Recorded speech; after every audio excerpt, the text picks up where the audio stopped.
И всем салют, сегодня у нас на повестке дня плей-офф КХЛ, 1/4 финала.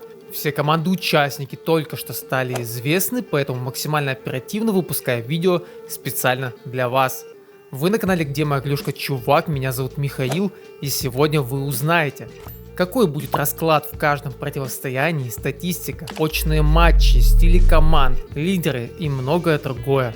Вот это все мы объединяем в одну большую главу и делаем один максимально объективный вывод, прогноз касательно победителя каждого матча плей-офф КХЛ. Кто из фаворитов на кубок уже после этого раунда поедет домой, а кто напротив удивит вас так, что вы повыпрыгиваете из своих штанов.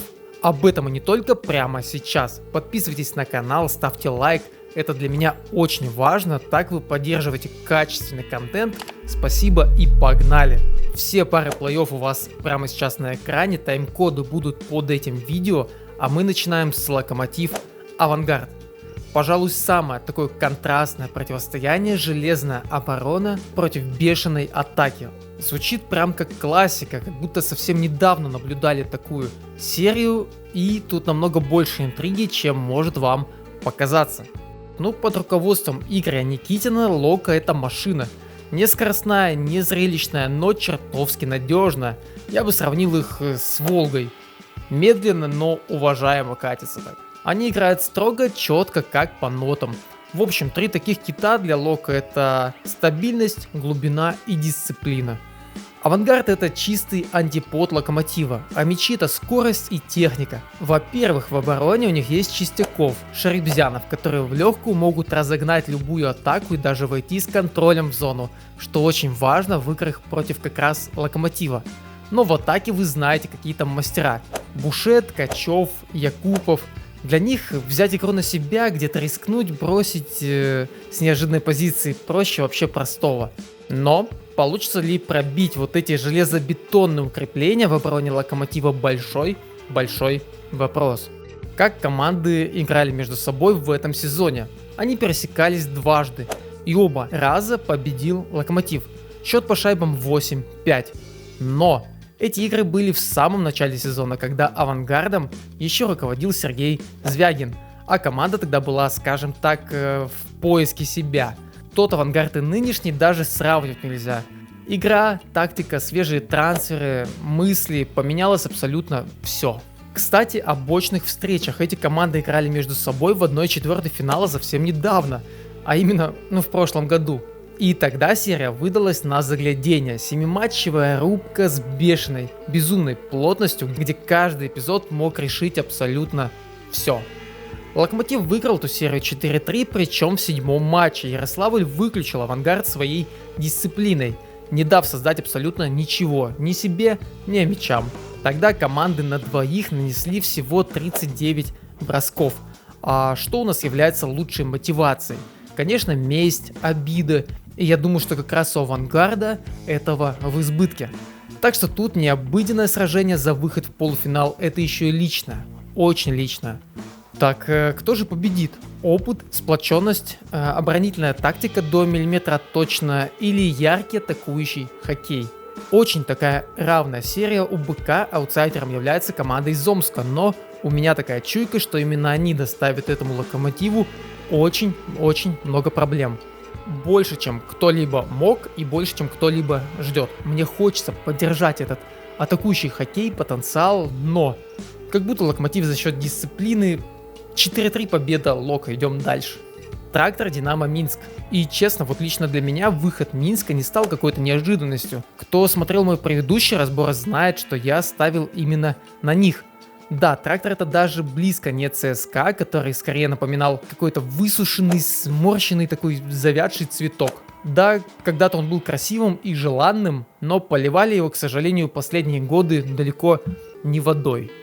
Челябинцы — это очень сбалансированная команда, которая может играть в абсолютно разный хоккей. Если надо, они обязательно надавят, а при необходимости упадут в глубокую защиту и встречать будут только на своей синей линии. Но все-таки здесь есть тоже такая ставка на надежность и моментальное наказание за ошибки соперника. В атаке продолжает разваливать Максим Шабанов. 6 матчей, 8 очков, какие-то бешеные показатели. Путь в НХЛ для него, я думаю, уже открыт. Тем более дорожка Виталием Кравцовым уже протоптана. Правда, она оказалась кольцевой. Раз он так часто возвращался обратно, Максиму все-таки нужно будет пересесть в нужный момент.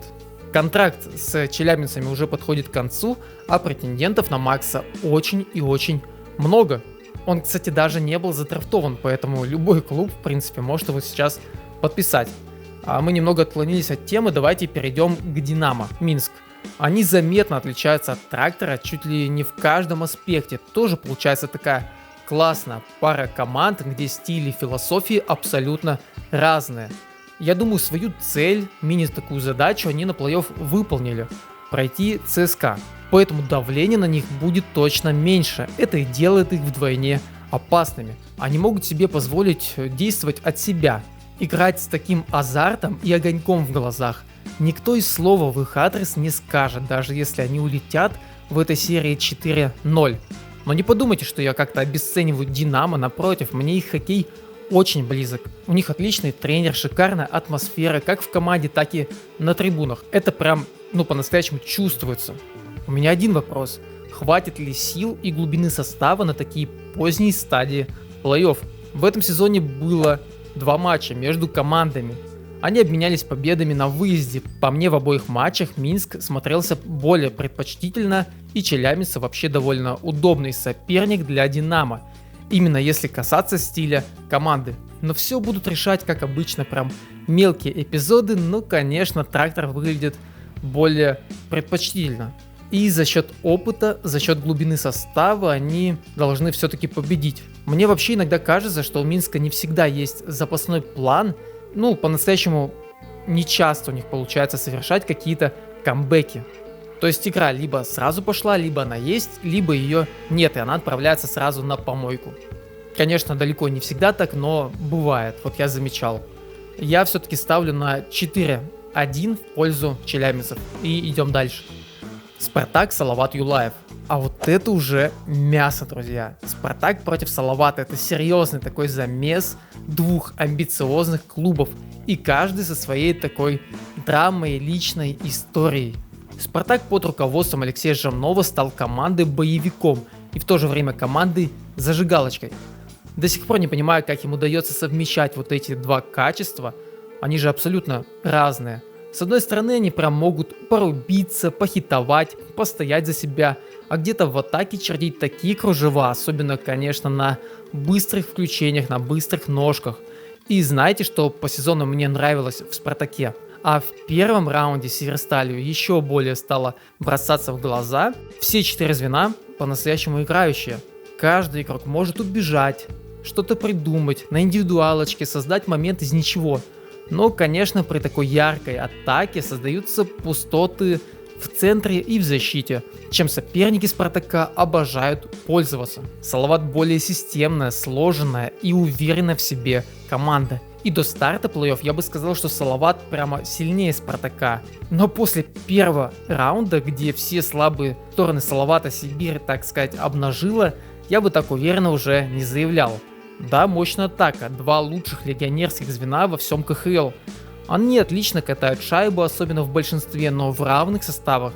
Новосибирцы ясно показали, что их можно и нужно закрывать. А в таком случае плана Б у Салавата как будто и нет. 3 и 4 звено все-таки в общей массе своей заточены на защиту, на сдерживание. В текущем сезоне клубы встречались дважды, и лучше бы не встречались, для Спартака. 5-1 и 5-2, без шансов, но там атака Салавата работала, и игра Самсонова не вызывала никаких вопросов. Сейчас ситуация чуть-чуть иная. Хотя по мне у Спартака не получится так сдержать Лива, Тодда, Рэмпола, поэтому места на площадке у них будет все равно достаточно. И что-то мне подсказывает, что Салават на классе, на строгой такой дисциплине и мощной атаке укатает Спартак. Причем много матчей им не понадобится. Я ставлю на 4-2 в пользу Салавата. Идем дальше. Динамо Москва, Акбарс. Вот оно, самое непредсказуемое противостояние всей стадии. Для БК, для меня, я думаю, для вас тоже. О чем это я? Сейчас расскажу. Динамо в матчах со СКА показало, что они достойны идти дальше и дальше по этой сетке. Отличная игра Моторыгина, все лидеры на месте, правда их цифры по статье не впечатляют, именно общекомандные. Динамо играет в классический, немного академический хоккей. Одним словом, Кудашов Алексей, ой, тут два слова, ну ладно. В Динамо он давно, поэтому мы отлично помним и дисциплину, и какой-то уклон на долгие такие розыгрыши. Динамо при нем обычно совершает реально много передач, и главное, у них есть смысл. Какая-то мысль, посыл.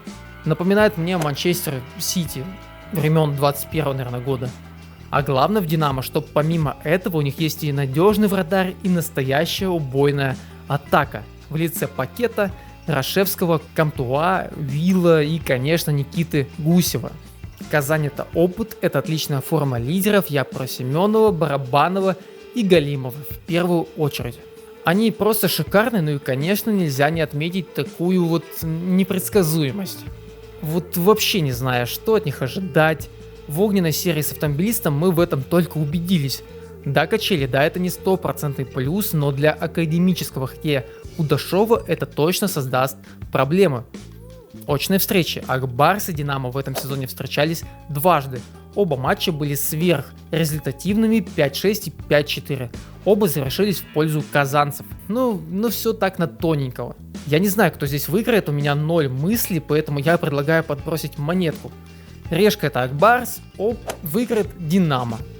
Ладно, шучу, я действительно считаю, что Динамо выиграет, но причины немного другие, более веские. В первую очередь это глубина скамейки. Для меня там состав интереснее, стабильнее и более такой сплоченный, что ли. Во-вторых, это сила тренера, тактика и уникальный подход к каждому матчу. Со стороны, конечно, Алексея Кудашова. Считаю, что он тоже немного, но посильнее Гатия Тулина. Ну и Моторыгин сейчас слишком крут, считая, что он может дотащить Динамо до финала. Поэтому да, 4-3, Динамо идет дальше. Короче, ребята, вот мой расклад на 1/4 финала КХЛ. Локомотив, Трактор, Салават и Динамо Москва. Эти 4 клуба идут дальше, но плей-офф это штука такая, вы сами знаете. Сегодня ты чемпион, а завтра смотришь с Динамо, как другие сражаются за твой кубок. Если у вас другое мнение, пишите, пожалуйста, его в комментариях, мне будет очень интересно почитать. И главное, как думаете, у кого самый реальный такой шанс совершить сенсацию и где будет самый жаркий бой, как вот у Акбарса с автомобилистом? Пиши в комментариях, ставь лайк, если кайфанул, ну и, конечно, подписка, чтобы не пропустить следующий выпуск. А впереди у нас полуфиналы, тем более контент выходит каждую неделю. Шорты, разборы, КХЛ, НХЛ. Советую, кстати, посмотреть видео про Овечкина, которое выходило буквально пару дней назад. Там много-много интересного. Спасибо за просмотр, вы были на канале Где Маклюшка Чувак, и до встречи.